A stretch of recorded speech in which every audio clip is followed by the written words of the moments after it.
રાજકોટ જિલ્લાના ઉપલેટા શહેરમાં પેટા વિભાગ પીજીવીસીએલ દ્વારા ઇન્ડસ્ટ્રીઝ વિસ્તારમાં સ્માર્ટ મીટર મારવાની કામગીરી કરવામાં આવી રહી છે। પીજીવીસીએલ વડી કચેરી અને સર્કલ ઓફિસની સૂચના મુજબ ધોરાજી શહેરના પેટા વિભાગ પીજીવીસીએલ દ્વારા પહેલા ઉપલેટા સરકારી કચેરીઓમાં સ્માર્ટ મીટર મારવાની કામગીરી પૂર્ણ થયા બાદ હવે તમામ જગ્યાએ વર્કિંગમાં આવતા કોમર્શિયલ અને ઇન્ડસ્ટ્રીઝ ઝોન વિસ્તારોમાં સ્માર્ટ મીટર મારવાની કામગીરીના ભાગરૂપે ઉપલેટાના ઇન્ડસ્ટ્રીઝ વિસ્તાર અને દુકાનોમાં સ્માર્ટ મીટર મારવાની કામગીરી કરવામાં આવી છે। ત્યારે ઉપલેટામાં સ્માર્ટ મીટર મારવાની કામગીરી કરવામાં આવી છે। ત્યારે આ સ્માર્ટ મીટર છે જે અપડેટ વર્ઝન છે। નવા અને જૂના મીટરમાં કોઈ ફરક નથી।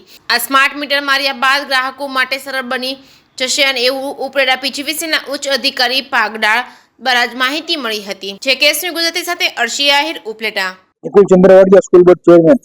આજરોજ પીજીવીસીએલ દ્વારા જે ગવર્મેન્ટ દ્વારા જે વાત છે સ્માર્ટ મીટરની, તો આજે અમારી સ્થળ ઉપર અમારી દુકાને સાહેબ શ્રી દ્વારા એનો સ્ટાફ લગાવવામાં આવેલ છે।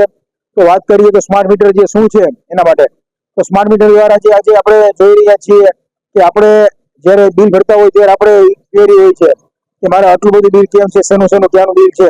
તો સરકાર દ્વારા નવી ટેકનોલોજી દ્વારા નવા ટૂંકમાં થીમથી એક ટૂંકમાં તમે કેટલો ઉપયોગ કર્યો છે, આજનો તમારો ઉપયોગ કેટલો થયો છે અને કઈ યુનિટ, માનો કે તમારે ફ્રીજ હોય, ટીવી હોય, વોશિંગ મશીન હોય, એસી હોય, એ તમારો કેટલો ઉપયોગ, માનો 1 કલાકમાં કેટલા યુનિટ લે છે।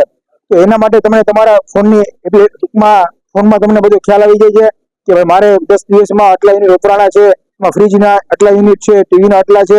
તો આ એક નવી આપણે કહીએ ને કે નવું વર્ઝન, આપણે પેલા નોકિયા ફોન આવતા સાદા ફોન, પછી આપણે સ્માર્ટફોન આવ્યા, એમાં આપણે એન્ડ્રોઈડ ફોન આવ્યા, આઈફોન ફોન આવ્યા। એની જેમ એક આપણે જે નવી ટેકનોલોજી દ્વારા આપણે જે કહીએ છીએ ડિજિટલ ઇન્ડિયા, તો એના માટેનું આ એક સરકારી દ્વારા નવું કાયમી માટે બધાના ફોનમાં એ એપ્લિકેશન અને ખ્યાલ આવે કે આમાં કઈ કઈ વસ્તુનો કેટલો ઉપયોગ થાય છે।